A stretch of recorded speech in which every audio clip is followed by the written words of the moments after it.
Assalamualaikum warahmatullahi wabarakatuh. Alhamdulillahil malikil haqqil mubin alladzi akmalad dina wa wadahat tariqal mustabin. Wa asyhadu an la ilaha illallah wa asyhadu anna Muhammadan abduhu wa rasuluh sayyidul anbiya'i wal mursalin wa ala alihi wa sahbihi wa man tabi'ahum bi ihsanin ila yaumiddin amma ba'du. Hadirin rahimani wa rahimakumullah. Kita akan melanjutkan membahas kitab Usul Fikih karya Syekh Abdurrahman bin Nasir As-Sidi. Tapi sebelumnya saya akan tambahkan sisipan ilmu. Ilmu penting ya. Jadi akhir-akhir ini saya itu sebenarnya terasa terganggu karena ya saya melihat banyak olok-olok dari para kiai dari Aswaja atau kaum Nahdiyin terhadap sebagian Ustadz Salafi. Ini yang membuat saya itu penasaran kenapa mereka diolok-olok. Lalu saya terlibat diskusi dan ternyata memang hal-hal yang kadang ada olok-olokan itu hal yang tidak bisa dihindarkan gitu. Kenapa ya? Kenapa tidak bisa dihindarkan? Karena mereka mengeluarkan fatwa-fatwa atau ucapan-ucapan yang menurut pakemnya orang sini, orang NU lah sebut. Di dalam permasalahan fikih itu offside. Jadi offside itu keluar jalur gitu. Ada yang mengatakan rukun wudu 2, saya sebut orangnya Ustadz Khalid Basalamah. Ada yang mengatakan rukun wudu 4 tanpa perlu sunnah, hanya sunnah Ustadz Syafiq Basalamah. Ada yang mengatakan dalam wudu itu basmalah wajib, itu yang mengucapkan adalah Ustadz Khaliful Hadi. Dan ternyata yang paling mencengangkan ini adalah ucapan Ustadz Khaliful Hadi tentang najis. Jadi beliau itu begini katanya. Punya kaidah semua kencing itu suci kecuali kencing manusia. Berarti kencing babi, air kencing babi, kencing anjing pun suci. Nah, ini kaget tuh saya terus terang. Dan karena itu yang paling kaget ini. Karena saya belum pernah mendengar sebelumnya ada seperti itu gitu. Yang paling jauhnya ini memang pernah dengar dari ustadz-ustadz itu dan saya tidak setujui. Itu terkait sama kucing. Jadi kata meyakini bahwa kucing adalah tawafun, binatang yang berkeliling di kita gitu. Sehingga dianggap kesulitan, mungkin disebut kayak istilahnya mungkin umumul balwa atau sulit untuk menghindarinya, maka kucing itu walaupun kencingnya atau tainya tidak najis. Ini diucapkan sebagian ustadz yang saya tidak setujui juga. Jadi ini mungkin kalau ada ustadz nih, kalau sebut aja ya nggak apa-apa. Kalau ada seorang ustadz atau saya mengajar di sini, sebut aja siapa. Ini yang saya tidak saya ikuti yang ini, bagian yang ini. Misalnya misalkan ucapan, saya sebut aja gak apa-apa. Ini ucapan Ustaz Zulkarnain misalnya, guru kami. Kalau masalah ini saya nggak setuju. Kalau misalkan beliau beranggapan kucing itu misalkan tainya atau kencingnya tidak najis dengan alasan itu. Dan ini dipertegas atau sangat-sangat berpegang kepada ucapan ini adalah Ustadz Badrus Salam. Jadi Ustadz Badrus Salam itu karena dengan hard hujjah itu kucing itu tidak najis karena alasannya itu. Karena beranggapan kucing itu suci. Nah ini kata anak saya nih, Ubed, coba air kencing kucing najis atau enggak? Najis. Ini Ubed umur 6 tahun, 7 tahun.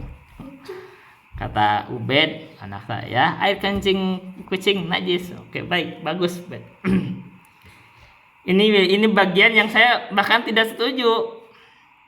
Ya saya apa-apa aja, kalau memang saya nggak setuju ya nggak setuju. Jadi kalau misalkan walaupun saya ngambil banyak ilmu misalkan ya, kalau misalkan anggaplah guru kami mengatakan itu, saya nggak setuju tuh. Jadi saya nggak ngambil ikuti. Tetap kalau saya kena air kencing kucing, saya akan suci. Tetap itu pilihan saya. Saya tidak mau ambil gitu. Dan saya mendengar juga ada fatwanya Syekh Shaleh Fauzan, ditanya beliau tentang kucing. Apakah tainya atau kencingnya itu najis, karena itu kucing itu kan termasuk binatang yang mengelilingi kita gitu. Terus kata Syekh Shaleh Fauzan, saya juga baru buka lagi sekarang, tapi udah lama itu saya buka. Tapi sekarang buka lagi, ada beliau, ucapan beliau. Benar bahwa kucing itu suci. Jadi kalau kucing itu menjilat, misalkan ya menjilat apa, wadahan, ya hasil bekas jilatannya itu suci.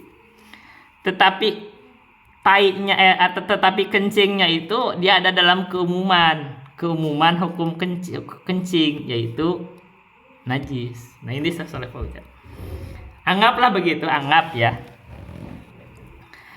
Anggaplah ini masalah kucing, mungkin ada perselisihan yang mungkin dianggap, kalau ada perselisihan kita masih memungkinkan, ya udah nggak apa-apa, terserah gitu. Saya juga nggak membantah itu, biarin terserah. Karena memang asalnya mungkin beranggapan bahwa kucing itu suci, berarti sampai tainya pun suci. Dan saya tuh berkias dengan gini aja, pakai kias. Manusia itu suci nggak? Suci. Sampai bangkainya aja suci. Dan Allah berfirman, walaqad karamna bani adama, sungguh kami telah memuliakan anak Adam. Saking anak Adam dimuliakan, kalau dia meninggal, bangkainya aja itu masih suci kalau manusia. Nih, tapi tainya, kencingnya manusia yang suci itu najis. Apalagi kucing, gitu loh. Ini kan kita kan kias, kalau pakai kias. Apalagi kucing. Kucing ini suci, ya suci. Apa yang suci itu? Badannya, rambutnya, jilatannya. Kan gitu. Kalau ada keringatnya boleh, suci. Bangkainya apa? Najis. Bangkainya kucing najis. Apalagi tainya sama kencingnya, ya najis juga. Itu kan masuk akal kan, logik. Logik. Oke. Baik. Sekarang gitu. Itu masalahnya. Jadi saya tidak terima pendapat yang mengatakan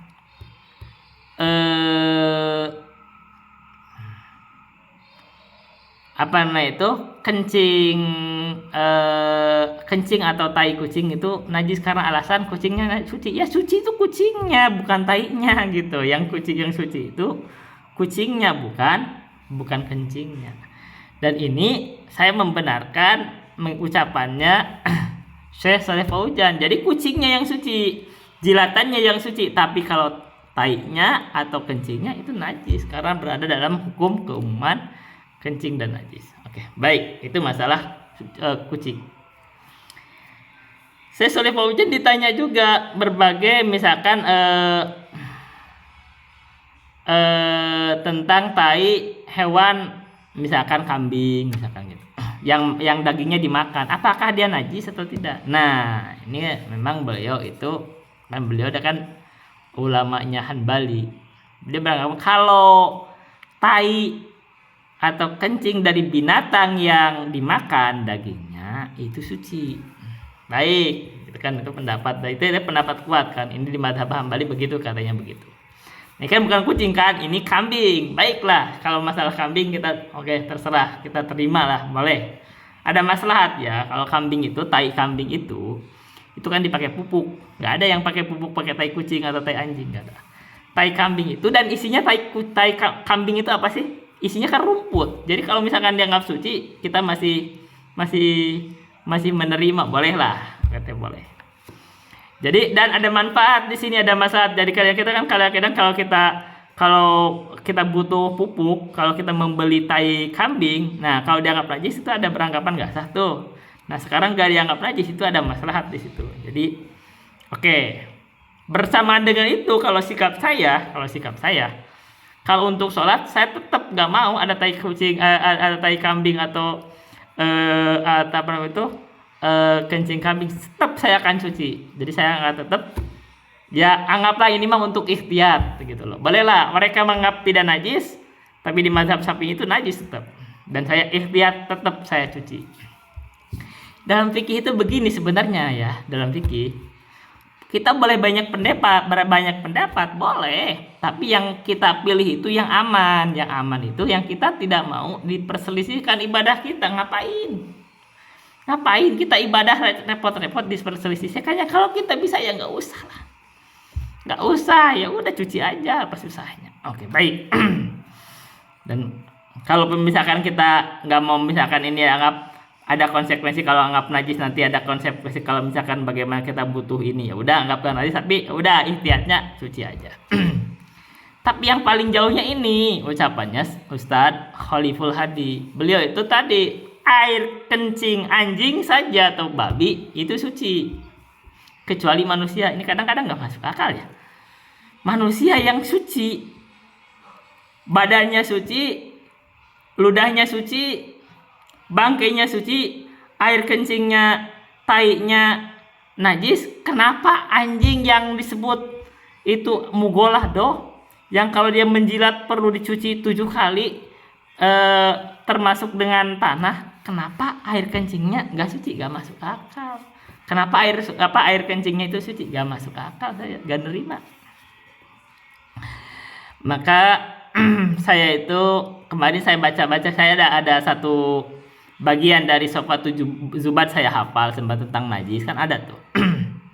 Saya baca syarahnya dari Fathur Rahman, syarah Sofatu Zubat Ibnu Rasul Ar-Romli. Nah, kata beliau, nanti kita baca. Dan sekarang saya baca juga tuh dari Matan Abu Syuja. Terus karena memang ini mengganggu kan, ucapan itu sebenarnya mengganggu buat saya, maka saya baru saja baca, ya tadi mau baca Madzhabul Arba'ah maksudnya, tapi saya baca tuh, saya download tuh dari PDF-nya, baru terkait penjelasan umum tentang madhab-madhab yang 4. Ini sisipan ilmu ya.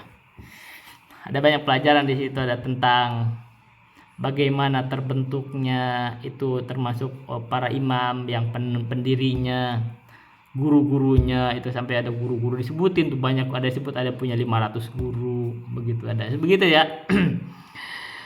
Murid-muridnya di para ini kan, terus pembentukannya, riwayatnya, kitab-kitabnya, itu secara umum, dan bagaimana usul pendalilan mereka. Itu baru segitu, jadi tidak sampai ke detailnya, belum, berarti itu perlu kita belajar.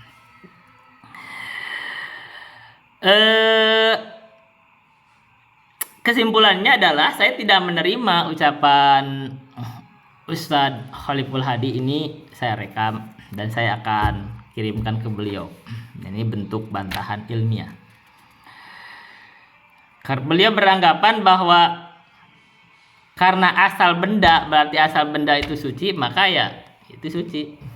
Itu kata huwallazi khalaqalakum ma fil ardi jami'an. Dia beranggapan begitu. Jadi dialah Allah yang menciptakan untuk kalian tuh apapun di muka bumi itu semuanya dianggap suci. Dianggapan tidak ada dalil khusus yang anggapnya najis. Tapi kan telah dimaklumi kalau misalkan anjing itu kalau menjilat bejana itu harus dicuci.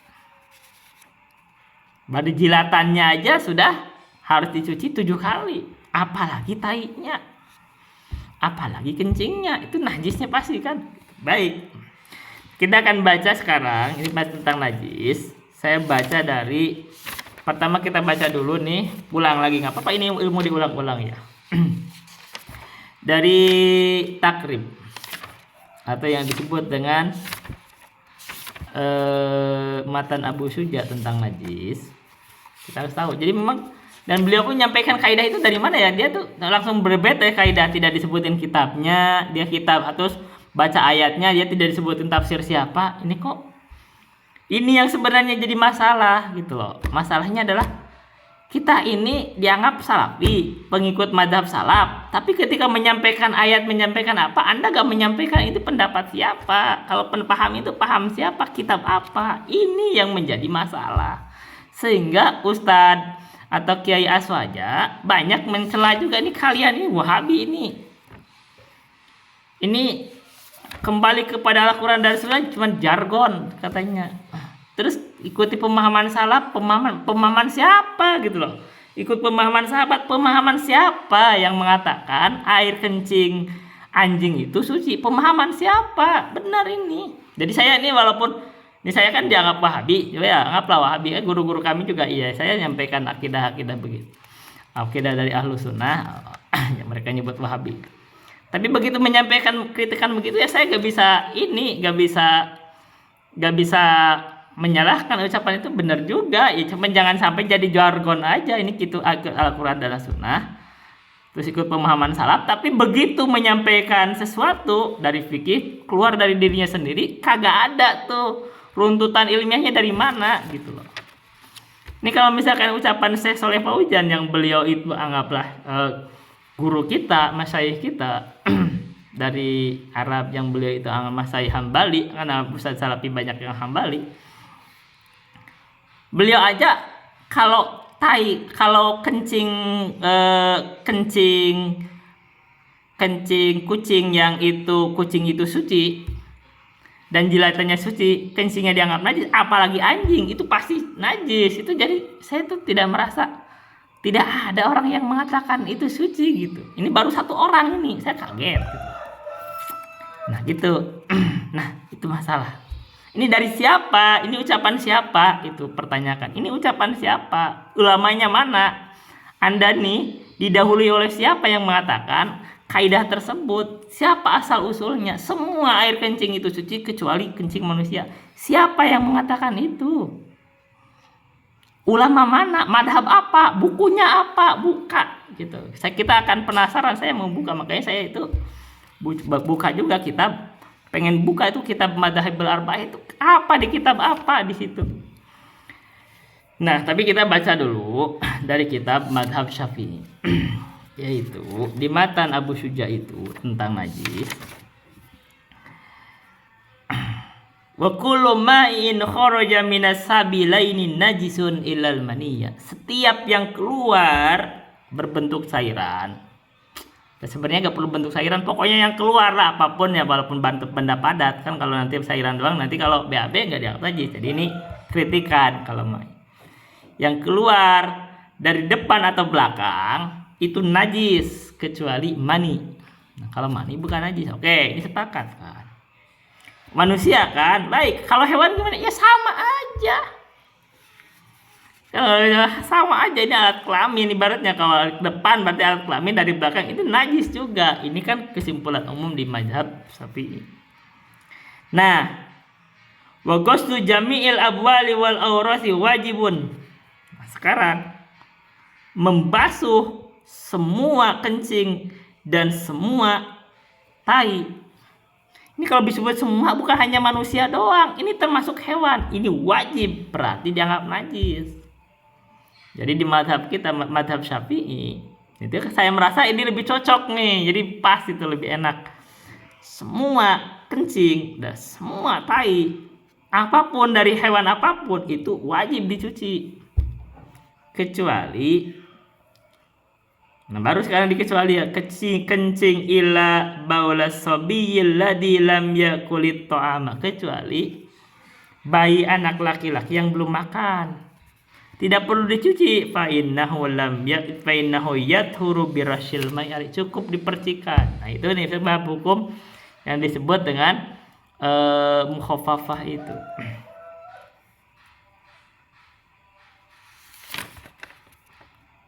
Yang dianggap najis lagi, wala yufa an syai'in minan najasati ilal yasira minad dami wal qayhi.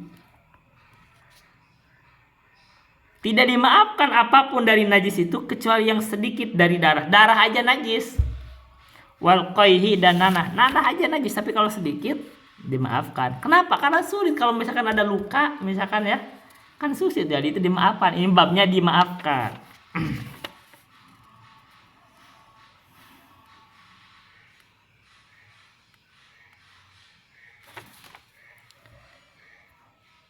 Wa ma la nafsa lahu sa'ilatun idza waqa fil inati wa mata fihi la yunajjisu.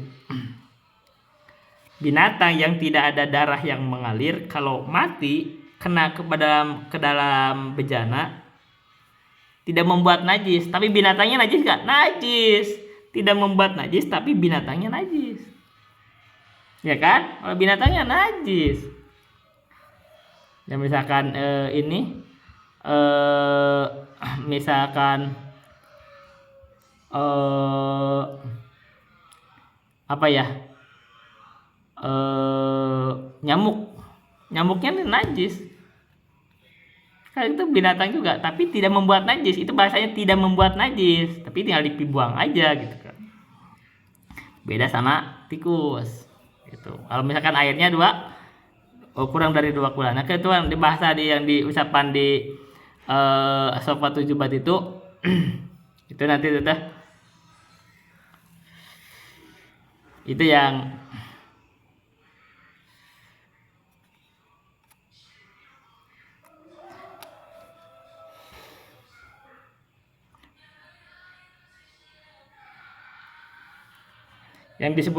disebut wala bima'in mutlaqin halatu ain najasatin wa huwa bidunil kullatain. Nah, gitu. Ada kalimatnya di situ. Wastasni maitan damuhu lam yasili. Nah, itu diistisna. Jadi kalau misalkan binatang itu mati yang tidak ada darahnya kena ke air kurang 2 kulah tidak membuat najis, tapi binatangnya najis. Wal hayawanu kulluhu tahirun ilal kalba wal khinziro wa ma tawallada minhuma aw min ahadi. Ini kaidah nih, tetap. Hayawan itu semuanya suci kecuali anjing dan babi. Berarti biawak suci, ular suci. Ya kan? Kalau secara suci mah suci, tapi yang bahaya kan ininya bisanya kan. Kalau bicara suci. Kalau kita bersentuhan misalkan ya. Tapi kalau anjing dan babi itu najis. Ini kaidah. Wa ma tawallada minhum aw min ahadihim. Dan apa yang keluar atau misalkan lahir dari keduanya atau salah satunya, ya itu najis juga. Berarti memang masalah anjing dan babi ini masalah besar dalam agama ini. Gitu loh. Jadi kalau menganggap suci dari dari kuncingnya, heran saya itu. Ini dari mana ini orang? Beranggapan begitu dari mana gitu. Kaidah ini itu saya nggak setuju. Ini dari mana? Ini kitab apa? Boleh dicari. Wal maitatu kulluha najisatun ila samaka wal jarada wal adamiyah. Jadi semua bangkai itu suci. Ini udah bagus tuh kaidah dari matan Abu Suja udah bagus. Wal maitatu kulluha najisatun ila samaka wal jarada wal adamiyah. Semua bangkai itu najis. Bangkai itu semuanya najis kecuali yang dimakan. Yang dimakan itu adalah ikan, belalang, dan kecuali manusia. Nah, nanti kita baca dari Sofa 7 bar. Kita bisa sekaligus semua corona. Wa yuksalul ina'u min wulugil kalbil wa nikhil khinziri sab'am marratin ihdahuna bitturabit tahiri. Bejana itu harus dicuci dari jilatan anjing atau babi 7 kali, salah satunya itu dengan tanah yang suci. Ini kenapa saking najis besar ini kita dari kecil itu kita udah diajarin gitu. Dari kitab Safinatun aja ini saya umur SD yang beginian diajarin. Jadi kalau ada yang sekarang Ustadz menyampaikan begitu itu bikin kaget gitu. Oh, kok bisa begitu ya? Jangan Ustadz lagi. Wa yuksalu min sa'irin najasati marratan tati alaihi. Jadi najis itu, najis yang lain selain najis anjing dan babi itu cukup dicuci itu sekali saja. Wasalasu afdalu. Tapi kalau 3 kali itu lebih afdal. Wa idza takhallalatil khamru bi nafsiha tahurat. Nah, sekarang bagaimana kalau dia khamr? Khamr itu dianggap najis di mazhab Syafi'i. Wa idza takhallalatil khamru bi nafsiha. Tapi kalau dia itu berubah menjadi cuka, maka menjadi suci. Wa in khullat bi tarhin syai'in la fiha lam tathur. Tapi kalau dimasukin sesuatu, maka itu tidak menjadi suci. Ini di dalam matan Abu Syuja. Di dalam Safwatul Jubad ini saya baca ya. Saya dari hafalan aja. Saya ada hafal tuh dari babun najasah, katanya al-muskirul ma'i wal khinziru wal kalbu ma far'aihi ma wasuru. Nah, itu tentang najis. Pertama adalah al-muskiru, yang memabokkan itu, yang berbentuk cairan, berarti itu arak atau khamar, itu najis. Wal khinziru, babi itu najis. Ma far'aihi ma wasuru, al-muskirul ma'i wal khinziru wal kalbu ma far'aihi ma wasuru. Babi, anjing bersama cabang dari keduanya. Maksudnya kalau dia babi atau anjing itu beranak, atau misalkan dia melahirkan anak babi dengan babi, atau anjing dengan anjing, atau babi dengan anjing, atau babi dengan binatang lain, atau anjing dengan binatang lain, anaknya itu jadi najis. Wasuru, ini kalimat wasuru ini adalah masalah penting. Bekas-bekasnya. Nah, saya baca di syarahnya yang disebut Fathur Rahman, mensyarah Safwatul Jubad. Wasuru itu termasuk tulangnya. Jadi kalau dia ada anjing atau babi, tulang anjing dan babi itu najis. Bulunya najis. Kulitnya, apapun itu. Taiknya, kencingnya itu najis. Dan itu najis mughalladhah yang harus dibasuh 7 kali itu. Kan cukup dengan segitu kan? Al-muskirul ma'i wal khinziru wal kalbu ma far'aihi ma wasuru wa maitatun ma'al idami wasya'ar lama wasufula ma'kulatun walal bashar. Semua bangkai tadi disebutkan najis. Maitatu wa maitatun ma'al idami wasya'ar. Bangkai itu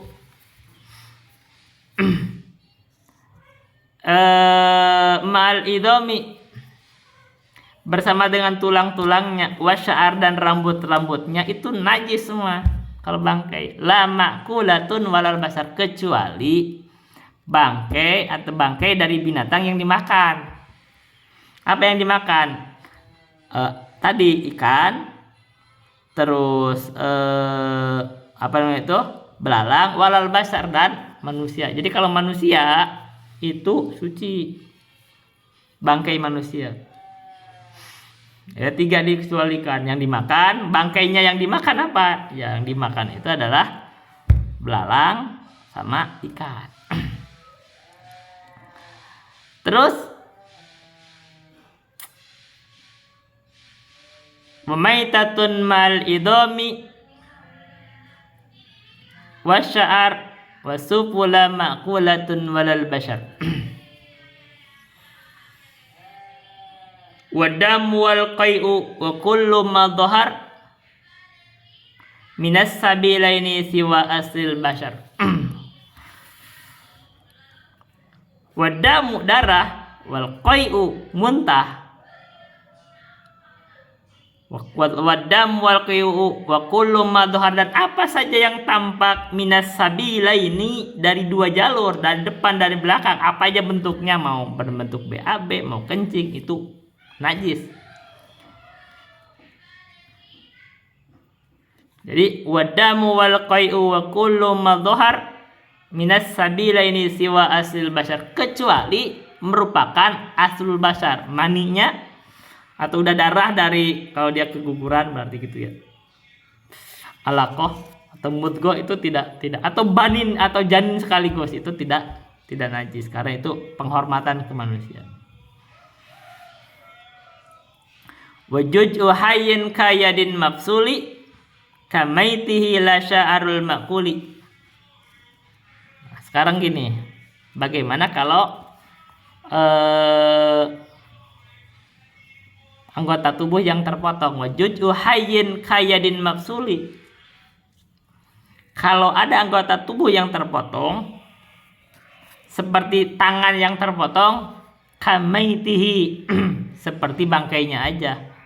La sya'arul maquli, tapi tidak berupa rambutnya hewan yang dimakan. Jadi kalau misalkan kita ada tangan yang terpotong, tangan manusia, itu tetap tidak najis. Kenapa? Karena mayitnya aja tidak najis.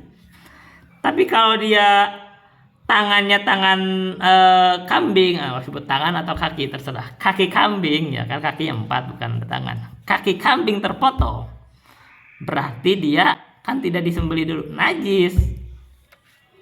Kamaiti, seperti mayitnya kambing, bangkainya kambing kan najis. La sya'arul maquli, tapi kalau rambutnya binatang atau bulunya binatang yang dimakan itu tidak najis. Jadi ini bulu babnya. Jadi kalau misalkan bab bulu, ini bukan bab tai. Kalau babnya bab bulu itu bulu binatang yang dimakan itu tidak najis, ya kan. Jadi kalau misalkan kita pakai bulu kambing itu bisa, itu nggak najis. Itu misalkan jadi pakaian, atau bulunya ayam itu bukan najis, bulunya, bukan tainya. Kalau tainya ini kalau di mazhab Syafi'i itu najis. Tapi disebut semua yang keluar dari jalur, pokoknya itu ya, pokoknya mau kambing mau binatang apapun najis sudah gitu. Jadi itu tadi hukum keumuman kencing dan tai. Gitu. Wajuj'u hayyin kayadin mafsuli kamaitihi la sya'arul maquli wasufuhu warishuhu warikatuhu wa araqun wal misku thumma faratu. Wasufuhu, sufu apa? Tadi kan bulu, sup itu sama ya, bulunya juga. Pembedaan aja ya untuk domba. Warishuhu, warikatu, rishu itu bulu ayam, itu warikatu keringatnya. Jadi kalau keringatnya kagak najis. Nah kita yang dinajiskan itu tainya. Nah kalau tainya saya sendiri. Wa'arakun wal misku thumma farut. Misk itu ada keringat ini kata. Thumma faratuh itu dari kijang katanya, itu suci. Karena itu jadi ini kan, kalau keringatnya dari kujang ya, kijang apa kujang. Tapi intinya jadi masalah adalah, yang jadi masalah tai itu suci atau enggak. Tai itu najis. Ini saya dibaca itu. Bahkan dari ini saja, dari binatang misalkan ikan aja, kalau tainya najis. Jadi kalau kita kumpulin tainya, najis tainya mah. Jangan gitu. Yang kita boleh kan makan impun itu kan kalau kita makan dengan impunnya, tainya termakan namanya. Tapi kalau kita kumpulkan tai impun, najis. Sama ikan juga, kalau tainya najis, buang gitu loh. Ya gitu. Itu lebih aman kan, lebih enak ya bawanya ini. Nah ini itu kan, itu mazhab Syafi'i itu sebenarnya di bab ini saya cocok. Saya mungkin memilih menguatkan di mazhab lain seperti menyentuh tangan perempuan batal wudhu, enggak, itu saya anggap enggak batal karena memang ada segi maslahat dan ada segi kekuatan dalil, memang enggak batal. Walaupun begitu ya tetap aja ya enggak bersentuhan juga kalau mau sholat, ngapain, kecuali lagi malas banget, nah wudhu boleh. Atau mungkin yang saya kuatkan dari mazhab lain yang selain mazhab Syafi'i seperti misalkan kunut. Nah kalau kunut itu saya gak kuat. Tapi dalam masalah lain itu kayak najis ini, mazhab Syafi'i itu top. Jadi secara umum saya mazhab Syafi'i lebih bagus. Satu. Yang kedua ya, kita ada sisipan berikutnya. Kita ini Salafi ini yang kuat itu setelah saya analisis itu bukan di sini, bukan di fikih. Jadi kalau Ustaz Salafi berbicara fikih, mereka menggunakan madhab dari luar. Bicara di sini itu yang ada adalah madorot sebenarnya, goncang umat di sini itu. Kalau cara ini Bapak misalkan apalagi sampaikan yang aneh-aneh begini, jelasin air kencing kucing atau tai kucing gas nggak najis, itu jadi meme ini di jagat media sosial, itu diejek kita gas gitu loh. Kenapa? Karena di sini ini secara umum telah terbentuk pemahaman dari mazhab Syafi'i. Jadi andai kan kita menyampaikan pengajaran itu dari kitabnya mazhab Syafi'i saja, itu lebih selamat sebenarnya, nggak banyak pertentangan. Perselisihan itu gak banyak, dan perselisihan itu nanti menghambat. Kalau kita mau buka objek dakwah kita, sebenarnya lebih besarnya itu adalah kepada aswaja. Itu dakwah kita tuh Salafi itu sebenarnya ke aswaja. Dalam apa? Dalam bab tentang akidah atau hal-hal yang terkait kebid'ahan. Ini yang paling besar. Tapi kalau kita sampaikan pemahaman-pemahaman fikih yang di luar pakem mereka,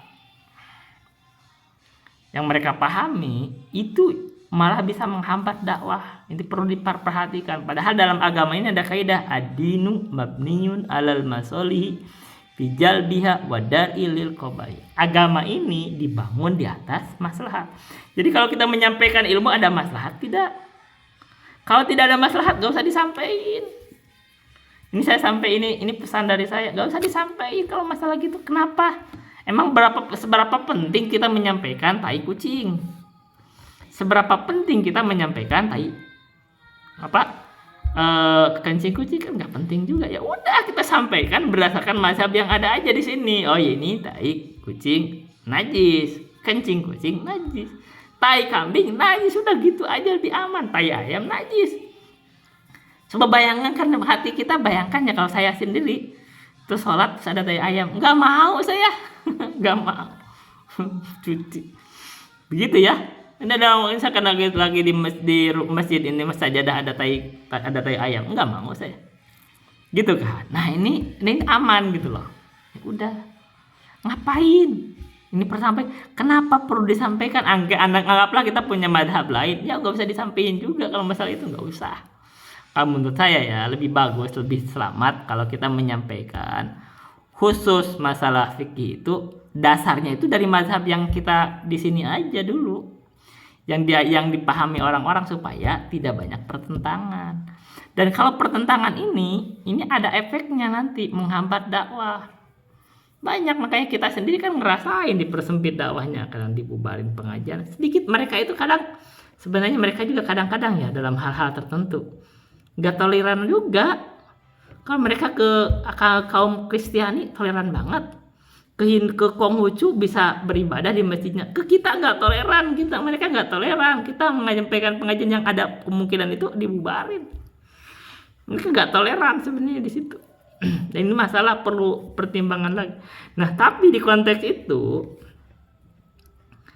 kalaupun hal masalah penting, boleh kita untuk berdebat besar, misalkan dalam masalah akidah. Dan ini kekuatan Salafi ini di dalam akidah sebenarnya. Ini yang saya benarkan. Jadi kalau bicara misalkan tentang sifat Allah, itu kuat di Salafi. Andaikan Ustadz Salafi fokus di situ, gak banyak masalah-masalah yang gini yang bisa membuat pertentangan. Ini perdebatannya ilmiah gitu loh. Bener gak menetapkan Allah itu ada tangan, ada wajah, itu lebih kuat. Allah istiwa di atas itu lebih kuat daripada ngebahas najis. Ini jadi menurut saya itu kita jadi terdegradasi dakwahnya. Kok bahas najis, bahasnya itu yang ada tidak diterima juga. Oh kok masalah kencing, oke, begitu ya. Jadi kita harus pikirkan juga. Anggap benar itu. Kalau anggap benar itu, apakah penting nggak disampaikan? Ketika disampaikan ada madorot nggak? Ketika ada madorot nggak usah disampaikan, iya kan? Nih Abu Hurairah itu katanya punya ada dua kantong ilmu. Satu kantong ilmu sudah saya sampaikan, satu kantong ilmu tidak saya sampaikan. Kalau saya sampaikan itu saya dipenggal leher. Ini masalah dakwah juga, kita bicara strategi dakwah. Ada hal yang penting Yang penting ini akidah perlu kita sampaikan karena ini bagian meluruskan akidah. Di sini Aswaja ini mereka menganggap benar terhadap ilmu kalam. Yang itu keliru, menyelisihi Al-Quran, menyelisihi hadis, menyelisihi kesepakatan ulama, gitu loh. Tidak berjalan dari sahabat. Ini yang harus kita perkokoh sebenarnya. Begitu. Cuman dan kita mengajak kepada Al-Quran dan Sunnah ketika menyampaikan pemahaman itu menyeleweng dari Al-Quran dan Sunnah, itu malah madarat lebih besar lagi karena dianggap kamu jargon saja. Begitu menyampaikan ternyata dari pemahaman sendiri gak ada jalur runtutannya, bahkan ulama sendiri. Kalau kita bicara ustadz salafi misalkan atau ulama syekh itu gak sepakat ya, kalau gak sepakat gak usah disampaikan. Kalau berarti ini wilayah yang berdebat, ini misalkan air kencing kucing, tanya sama Syekh Shalih Fauzan najis, kenapa ngotot harus disampaikan ini suci? Tai kucing, tanya ke Syekh Shalih Fauzan misalkan najis, kenapa perlu ngotot gitu? Dan kita sendiri sepakat. Bahkan yang sepakat aja misalkan tai kambing disampaikan atau tai ayam najis, padahal itu sepakat di mazhab, nggak usah disampaikan juga, udah biarin disampaikan di mazhab Syafi'i lebih aman. Gitu loh, udah untuk diri sendiri aja nggak perlu disampaikan semua juga ilmu, ngapain? Dan madaratnya, maslahatnya apa menyampaikan itu gitu loh. Ini pelajarannya. Kita kan perlu kaidah fikih, kita sudah selesai di sini membahas kaidah fikih. Saya hafal kaidah fikihnya bahkan dari asin. Yang kita ada masalah itu, ini adalah masalah ad-dinu mabniun 'alal masalih. Kalau kita kembali misalkan ke maqasid syariah, ada penjagaan agama. Yang pokok pertama kali yang dijaga agama apa? Akidah. Akidah ini perlu disampaikan, kita menyampaikan akidah yang lurus dari Ahlus Sunnah. Dan ini kesepakatan, dan ini kekuatan salafi di situ. Nah, ketika kita menyampaikan bab najis itu bahkan ternyata ada perselisihan menghalangi kita dari menyampaikan akidah, ya gak usah disampaikan. Itu masalah sepele. Bagusnya gitu kan, gak usah disampaikan. Jadi apalagi masalah yang itu membuat pertentangan, ternyata mungkin dari pikiran sendiri. Nggak ada ulama yang mendahului ini air kencing anjing, air kencing babi, bahkan suci. Ngawur, kalau bicara ngawur ya ngawur, nggak usah disampaikan. Tanya lagi, diskusi sama teman-teman ustadz. Coba kan kita ada teman-teman ustadz, jadi banyak musyawarah dulu biar nggak keluar dulu. Oh, kalau udah keluaran repot. Begitu repot, didebat sama sana, dijadikan meme, yang semuanya kena semua, para ustadz semua ya. Saya aja yang nggak tahu mana kena. Ini teman kamu tuh Wahabi, gini-gini, ya, kena juga akhirnya kan. Oh, itu. Nah, sekarang saya menyampaikan bantahan atau ini perlu dipikirkan ulang tentang maslahatnya apa. Maslahatnya penting nggak itu? Apalagi itu masalah pertentangan. Siapa tahu zalatun di situ ada ketergelinciran. Ternyata dari pemahaman sendiri gak ada ulama, dari kitab mana gak ada. Andaikan pun ada disampaikan bergejolak, gak usah disampaikan juga. Gak penting juga ngebahas najis begitu, ngapain? Saya juga gak mau. Kita misalkan sholat pakai pakaian saya ada air kencing babi, saya gak mau juga. Gitu, gak usah disampaikan juga, ngapain? Gitu loh. Apalagi bisa menghalangi dakwah. Apalagi bisa menjelek-jelekan dakwah ini, menjelek-jelekan Ustadz lain dijelekin semua dong, Wahabi gini. Apalagi bisa membuat semakin bergejolak, pengajian dibubarin lagi misalkan gitu nih, nggak beres lah. Nanti bikin najis gitu semua kan, bikin bertikai kan. Ngapain? Kita kalau bisa pertikaian ini dikurangin gitu, perselisihan dikurangin. Maka kemarin saya itu membenarkan ucapannya Kyai Marzuki dan ini titik. Beliau katakan yang paling memahami Al-Quran dan Sunnah itu para sahabat, itu yang kita kejar. Nah, kita yang harus di situ titik persamaan itu. Nah, kalau begitu, kalau mau dibawa ke sana, semua balikin lagi aja. Para sahabat memahami itu enggak? Misalkan air kencing, kita bahas para sahabat memahami enggak air kencing babi itu suci? Kita cek, bener enggak? Dari riwayat siapa? Gitu loh, jangan keluar dari sendiri. Kalau kita menafsirkan ayat, gak usah keluar dari sendiri. Cek, benar gak begitu penafsiran? Siapa tahu salah dalam menafsirkan. Nah, akhirnya tidak sesuai dengan pemahaman salaf. Jargon aja salafi akhirnya. Oh, ini salafi mengikuti salaf. Bohong. Kalau begitu kenyataannya kamu mengikuti pemahaman kamu sendiri. Kalau begitu kamu memaksakan pemahaman sendiri yang tidak sesuai juga pemahaman orang lain. Di dalam masalah tersebut, bahkan para syekh yang dianggap syekh salafi tidak setuju. Misalkan air kencing babi, air kencing anjing suci. Nggak sependapat, tanya sama beliau. Saya yakin tidak sependapat. Ya, ini saya soal Pak Ujian misalnya tadi. Air kencing kucing aja najis, apalagi babi, apalagi anjing. Itu kan itu bab, kita paham itu bab kias. Atau ya kaidah lah itu, min babil aula istilahnya. Oke. Sekarang kita bahas lain. Kita kembali ya, kita itu kekuatan salafi itu ada di dalam akidah karena mengikuti pemahaman kesepakatan. Kalau kita diskusinya sama akidah, kita kuat. Ini yang analisisnya. Kalau bicaranya fikih, ini banyak goncang-goncang Ustadz Salafi sebenarnya, banyak yang goncang. Ditanya tentang wudu, ada yang ngomong rukun wudu 2, Ustadz Khalid Basalamah. Ada yang ngomong rukun wudu cuma 4.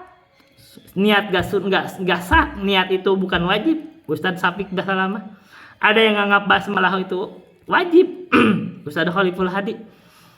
Ustadz Muhammad Abdul Tuasikal ya benar, walaupun dia gak ngerti, rukun wudu 6 itu benar kan gitu. Nah ini kan berarti kalau di dalam masa pembahasan fikih Ustadz Salafi goncang, sebenarnya banyak yang goncang. Artinya nggak usah bahas di situ, nggak usah diperkokoh di situnya.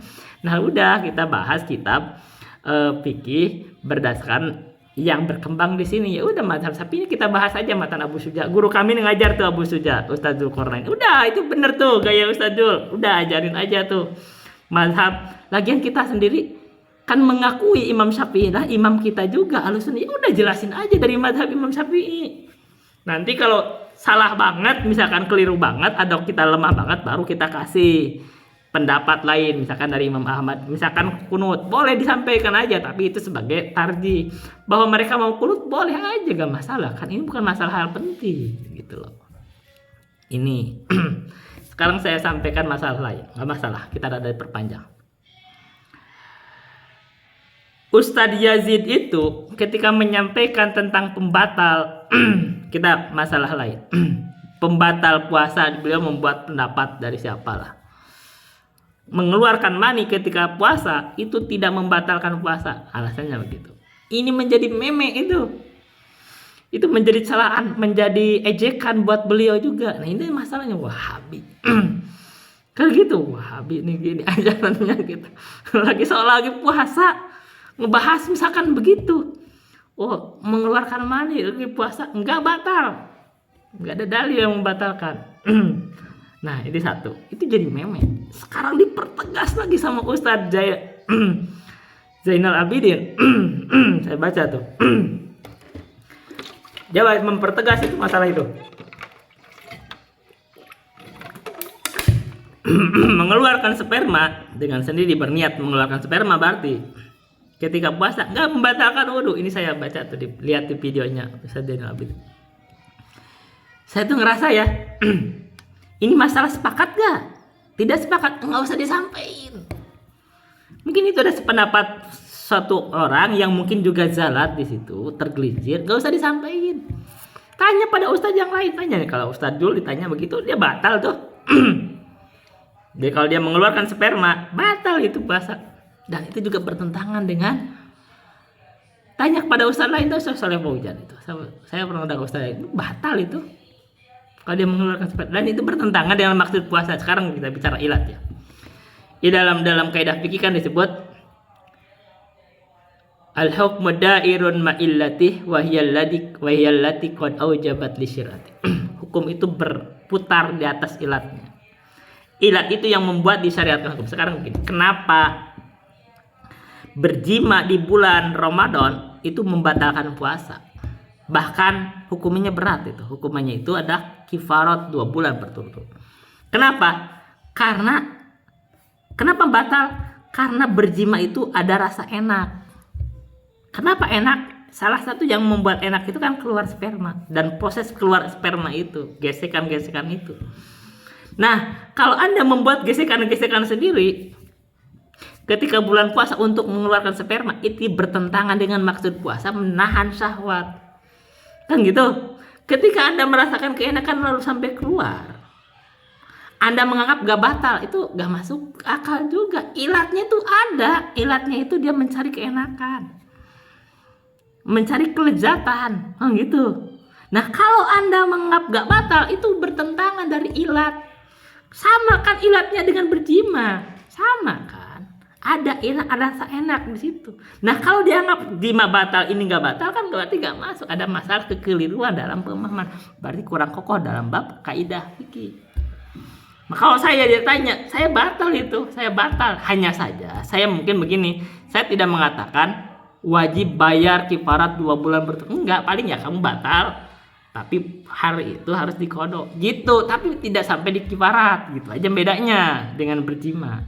Nah, tapi kalau dipertegas, nanti mikir lagi, emang kamu ngapain? Emang nyuruh orang supaya mengeluarkan sperma ketika lagi puasa, begitu? Nah, ini kan masalah. Jadi ini masalah ini gak penting juga yang bisa menyebabkan kurang baik untuk dakwah juga. Gak baik akhirnya. Jadi ada meme-meme lagi, ada celaan-celaan, ada olok-olok. Yang ini sendiri kalau ditanya ke Ustadz Salafi, tanya aja musyawarah. Memang perlu juga Ustadz Salafi musyawarah. Sepakat tidak dalam masalah itu? Kalau gak sepakat gak usah disampaikan. Walaupun sepakat ternyata masalah itu juga bukan masalah penting, nggak perlu juga kalau madaratnya banyak. Kan tadi adinu mabniun alal masolihi gitu. Ustadz Yazid yang sudah meninggal aja masih dicela-cela. Ini Ustadz Yazid udah meninggal, orang Aswaja itu masih mencela-cela.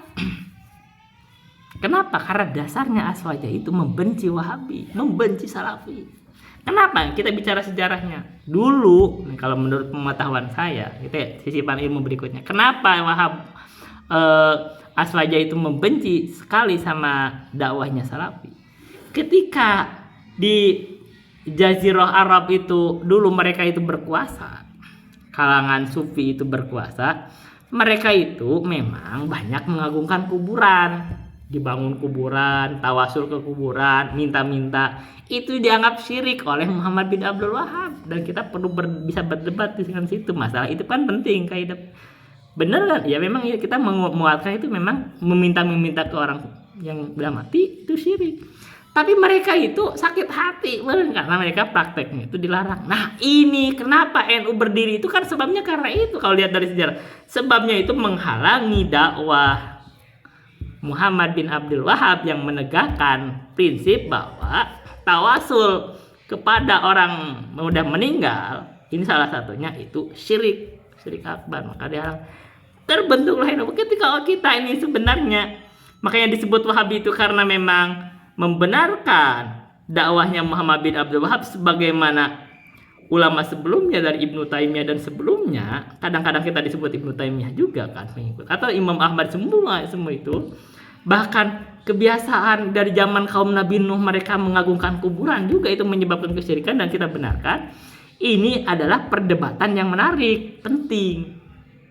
Ini penting, boleh berdebat di sini, boleh, ini besar. Nah ini boleh kita berdebat di situ. Tapi kalau kita membawakan hal-hal yang nggak penting, misalkan bab najis segala macam, yang kita juga nggak sepakat, ya itu akhirnya kalian mendistorsi, merusak atau bahkan mengurangi fokus kita di dalam dakwah ini. Karena yang pokok kita dakwah itu sebenarnya adalah menegakkan hujah kepada kaum Aswaja. Sebenarnya kan itu kan, makanya pasti ada gesekan.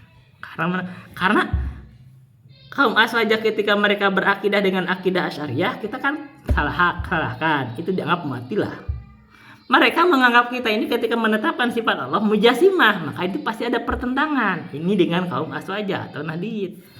Kalau sama kaum Muhammadiyah, Persis, Al-Irsyad nggak ada pertentangan sama, karena memang Muhammadiyah, Persis dan Al-Irsyad dan Salafi sama, semuanya menetapkan akidah berdasarkan Al-Quran dan Sunnah. Dan ini titik yang harusnya kita tonjolkan, karena memang sesuai dengan Al-Quran. Tapi kalau bicara dengan misalkan masalah ini, masalah najis, yang najis itu ternyata datang dari pikiran sendiri, nggak ada asal usulnya, mungkin dari kitab dan yang lainnya, dan gak sepakat juga, malah mengganggu dakwah. Ini saya sarankan tidak usah dipertegas di situ. Kalau Anda berkeyakinan sendiri lah, gak usah disampaikan juga itu masalah itu. Ngapain air kencing air kencing anjing sama air kencing babi disampaikan? Itu kan masalah. Kita akan lanjutkan dulu membahas kitab Risalatun Latifatun fi Usul Fiqh. Karena yang tadi itu cuma sisipan, tapi sisipannya panjang.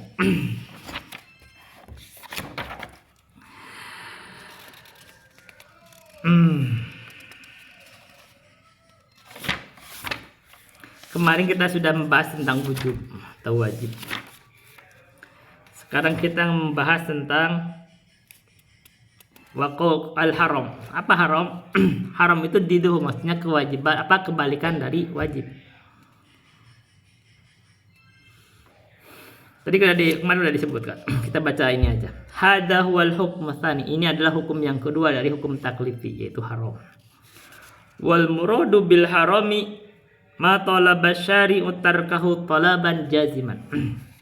Yang dimaksud dengan haram adalah apa yang diminta oleh syari' Allah, tarkahu untuk meninggalkannya, talaban jaziman dengan permintaan yang jazim, yang pasti. Jadi maksud tegas.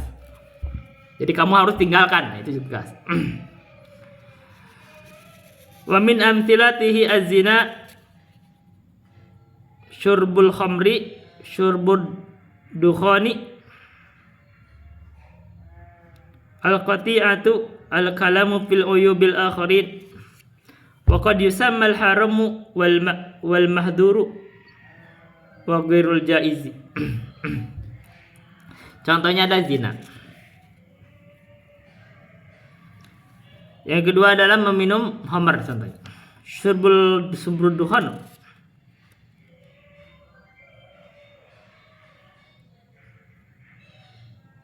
Apa itu? Nah, kita ini dukhan itu asap. Apa meminum asap? Rokok maksudnya ya? meminum apa? Meminum asap maksudnya merokok. Ya mungkin kita dianggap haram. Memutus silaturahmi maksudnya. Berbicara tentang aib manusia. Maksudnya itu secara umum gibah, walaupun ada gibah yang dibolehkan kan. Al-qadahu laisa bigibatin fi sittatin. Al-mutadhalimi wa mu'arifin muhadiri wa mustabti mutadhalimin wa mu'arifin wa muhadiri wa mujahirin fiskon wa mustabti wa man talabal i'anata fi izalatil munkari. Jadi ada 6, boleh, itu bukan ghibah. Jadi kalau dia didolimi, terus melakukan karena marifat, takrif, mujahir, muhadir, tahdir, mujahir, dia terang-terangan, mustafti, meminta fatwa, dan orang yang meminta pertolongan untuk menghilangkan kemungkaran. Wa qad yusamma, dan kadang dinamai juga al-haram itu al-mahdur, jadi yang dilarang, yang dicegah. Wa ghairul jaiz, atau tidak boleh itu artinya haram. Wa min khawasihi annahu yuthabu tarikuhu idza nawa bi tarkihi taqarruba ilillah. Dari kekhususan dari keharaman itu, sesungguhnya yang haram-haram itu yusabu tarikuhu, diberikan pahala orang yang meninggalkannya, idza nawa bi tarkihi taqarruba ilallah, atau taqarruba lillah. Jadi kalau dia berniat meninggalkannya itu taqarrub ilallah, berarti sebenarnya kita itu dengan kaidah ini itu bisa jenjang pahala ya besar. Kalau kita tahu yang haram-haram, misalkan al-hajawi ada 72 dosa ya, saya hafal itu dari al-hajawi. Kasyirkin wa qatli zina, kasyirkin wa qatlin nafsi illa kasyirkin wa qatlin nafsi illa bihaqqiha wa akli riba wa sihri maqabin, terus sampai wa tarku tajmi'in Isa malikin ilal kini datapun lahu fil 72 dosa. Jadi kalau kita meniat meninggalkan dosa-dosa itu, dosa-dosa besar atau dosa-dosa kecil, dengan niat taqarrub, maka itu adalah jenjang ibadah. Kita dapat pahala dengan meninggalkannya. Wa yu'aqabu fa'iluhu,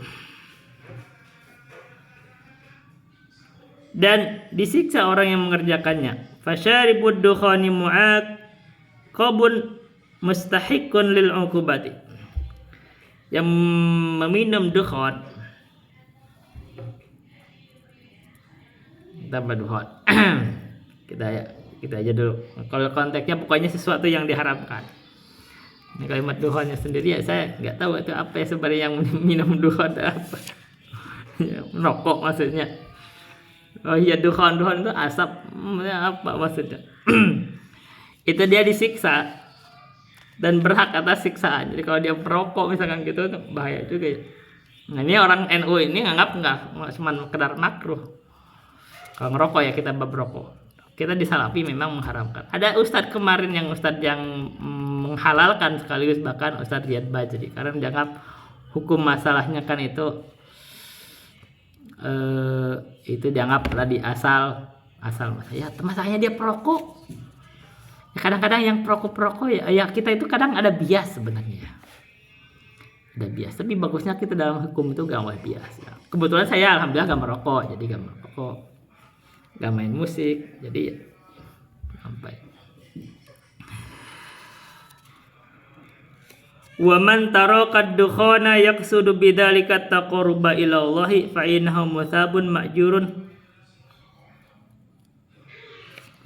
Jadi kalau dia meninggalkan ad-dukhan, ya ngerokok lah, kita anggap perokok ya. Walaupun kan di sini kan nggak sepakat orang merokok. Tapi kalau dia bermaksud meninggalkan merokok itu dengan niat taqarrub untuk Allah ya, misalkan saya ini meninggalkan merokok ya, niat taqarrub, fa innahu musabun ma'jurun, maka itu dia itu adalah akan dapat pahala dan diberikan pahala. Ya masih musabun ma'jurun sama aja, diberikan pahala, dia akan diberikan balasan.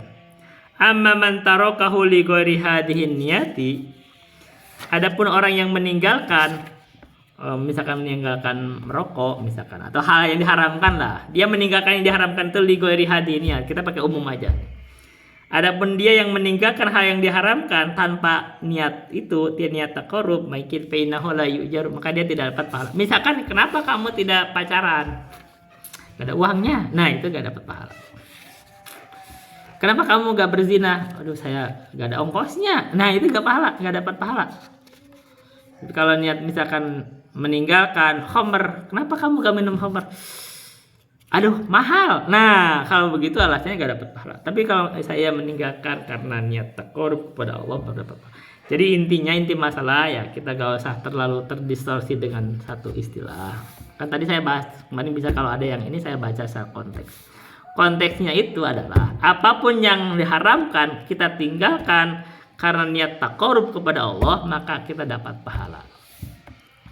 Dan orang yang mengerjakan hal yang diharamkan, apapun itu yang diharamkan, seperti tadi disebut Al-Hajawi ya, 72 udah saya sebut ya. Bihamdika ya rabbal bariyati abdadi, bihamdika ya rabbal bariyati abdadi la-ali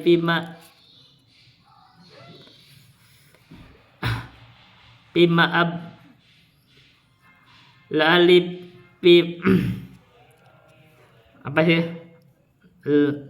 Bihamdika ya rabbal bariyati abtadi lali pima rumtuhu ablugu maqsadi. Saya baca maqsadi, kami baca maksidi. Kalimatnya dari apa ya? Kita baca apa sih? Maksidi. Qasada yaqsudu. Karena dari qasada yaqsudu ya. Ini sisi paling mudah dari ilmu tasrif. Kalau qasada yaqsudu ini ngambilnya dari apa? Kalau dari masdar mim adalah maqsadan. Di maksodi. Maksadan. Jadi maksodi. Membaca maksidi. Tapi jadi misal di dalam bentuk-bentuk dosa. Bihamdika ya rabbal bariyati abtadi la'ali fima rumtuhu ablugu maksadi.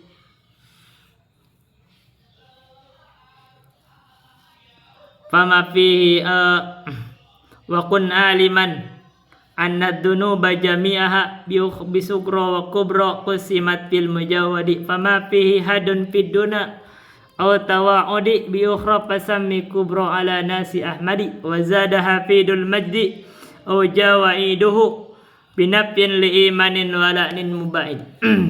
Misal kita sebut tentang dosa-dosa besar, kita sudah selesai di sini. Kebetulan saya hafal itu mantumahnya dari Al-Hajawi. Katanya teh dengan memuji Allah Rabbal bariyati abdadi la alifi marum tuhu ablugu. Semoga saya sampai untuk menyampaikan maksud ini, maksudnya tercapai. Wa kun aliman anna dunuba jami'aha, hendaklah kamu mengetahui bahwa sesungguhnya itu dosa itu semuanya itu bisugro wa kubro kusimat fil mujawadi, itu dibagi dua, ada yang dosa besar, ada dosa kecil. Fama fi hadun fiduna aw tawa'udi bi ukhra fasammi kubro ala nasi ahmadi. Ini cicipan dari dosa, enggak apa-apa. Tapi kan kita nyambung ke tentang haraman. Ya, definisi dosa besar itu fama fi hadun fiduna aw tawa'udi, kalau ada had di dunia atau ada ancaman bi ukhra, di akhirat diancam dengan neraka, diancam begitu. Fasammi kubro ala nasi ahmadi, itu dosa besar menurut Imam Ahmad. Wa zada hafidul majdi aw jawaiduhu binafyin li imanin wala'nin mubaidi. Ditambah oleh Ibnu Taimiyah, kriteria dosa besar itu adalah binafyin li imanin wala'nin mubaidi. Kalau disebutkan tidak ada iman atau disebut laknat, dijauhkan dari rahmat, maka itu dosa besar. Contohnya kasyirkin wa qatlin nafsi illa bihaqqiha wa akli riba wa syihri maqad fin nuhadi. Seperti syirik, wa qatlin nafsi illa bihaqqiha, membunuh jiwa tanpa hak. Kasyirkin wa qatlin nafsi illa bihaqqiha wa akli riba, memakan harta riba. Wa syihri maqad fin nuhadi, sihir atau qad fin nuhadi, menuduh perempuan baik-baik dengan tuduhan bersih. Ini kan contoh-contoh dosa besar. Jadi kalau kita meninggalkan dosa-dosa itu dengan niat taqarrub kepada Allah, maka kita dapat pahala.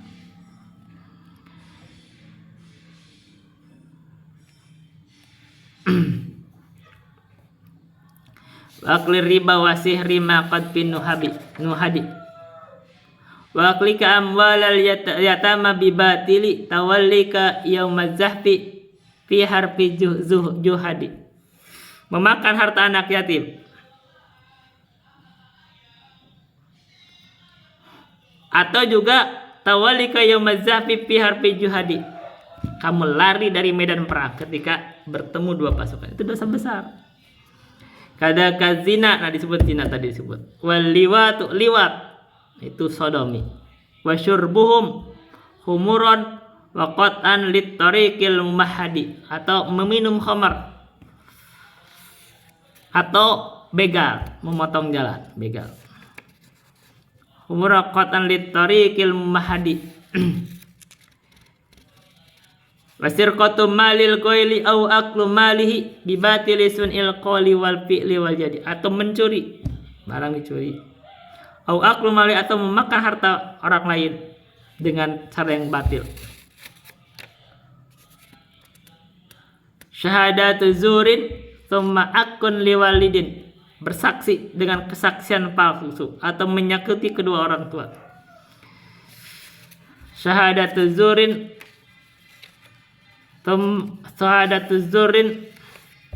thumma akun liwalidin wa ghibatu mugtabin namimatu musadi. Gibah tadi disebut, ada gibah disebut namimatu mufsidi atau namim. Banyaklah. Yaminun qamusun tarikun li salati musallin bila tuhrin lahu bita'ammudi musallin bi ghairil waqti au ghairi qiblatin musallin bila qur'anihil mutaakkidi. Atau dosa yang lagi dosa yang lain, misalkan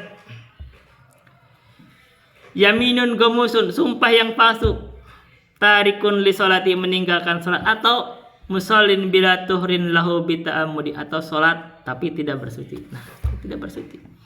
Jadi kalau orang yang sholatnya itu ternyata tidak sah wudunya, karena beranggapan wudu itu cuma 2 rukunnya, dia wudu misalkan yang menggunakan kriterianya Ustadz Khalid, dia wudhu misalkan cuma basuh muka, basuh tangan, nggak sah sholatnya, dia dosa besar. Nah, makanya penting ini kenapa ditegur? Karena wudhu itu masalah penting, jadi makanya nggak usah disampaikan. Penting kalau misalkan ilmu, kalau nggak pasti banget nggak usah disampaikan. Kenapa? Itu bisa menyesatkan orang, bisa membahayakan orang, nggak usah disampaikan. Gitu loh. Kalau nggak yakin banget. Tapi kalau mau ya udah, saya jalannya ahlul hadis, baca aja hadis dari Utsman bin Affan disebut ini caranya wudunya, begitu aja bahasa, nggak usah biar lebih aman kan ini hadisnya, nggak usah ada rincian rukun, fardu, sunnah, nggak perlu, udah begini wudu Nabi, udah gitu aja. Tapi dengan ketentuan tambahan, oh ya begini, dan harus nawat, ada niat juga kan, itu kan memang akhirnya ilmu ini memang berat. Tapi ya kalau memang nggak pasti banget, nggak usah disampaikan. Karena tadi masalah, makanya jadi celaan dari orang-orang. Coba bayangin sholat wudu, misalkan dia wudu cuma basuh muka, tangan, itu kan berarti musallin bila tuhrin lahu bitamudi. Begitu, musallin bi ghairil waqti aw ghairi qiblatin, musallin bila qur'anihil mutaqib. Atau misalkan tidak suci, dia ternyata bawa najis, itu makanya najis itu perlu dipertimbangkan juga. Semua ini kita bicara najis sampai tutup sampai sini aja ya, kita bab. Semua tadi misalkan kencing itu suci, ternyata ada kencing babi, ternyata nggak sah, gimana itu? Berarti dia salat nggak sah. Nah, kayaknya perlu, makanya saya menyampaikan bantahan, kamu siapa membuat? Saya nggak peduli juga dengan siapa, saya nggak peduli. Salah, benar, siapapun, mau teman, mau saudara, siapapun, mau guru, ya kita keliru gitu aja, atau nggak setuju nggak apa-apa. Dan orang yang ikhlas itu, guru itu juga, walaupun misalnya guru ini ternyata muridnya misal ya nggak sependapat, itu kalau dia ada keikhlasan malah bangga, wah saya bagus berarti ngajar anak muridnya, dia mempunyai sikap gitu kita. Makanya kita berguru jangan satu orang. Dari dulu juga saya berguru nggak satu orang, lintas organisasi, saya dari NU, dari semua, Muhammadiyah, Persis, Al-Irsyad, Salafi, saya dengar semua gitu kan. Jadi kalau ada perbedaan pendapat pasti, tapi saya milih pendapat mana yang paling aman. Nah, saya itu bukan mau mencari fitnah, yang paling aman, yang amannya aja saya sendiri gak mau. Misalkan kalau misalkan ada dari ilmu lain, misalkan oh kalau tai ayam itu tidak najis, saya nggak mau, itu tetap tai ayam saya cuci gitu loh. Ya, cari keamanan. Itu aja dulu yang bisa saya sampaikan. Billahi taufiq wal hidayah. Wassalamualaikum warahmatullahi wabarakatuh.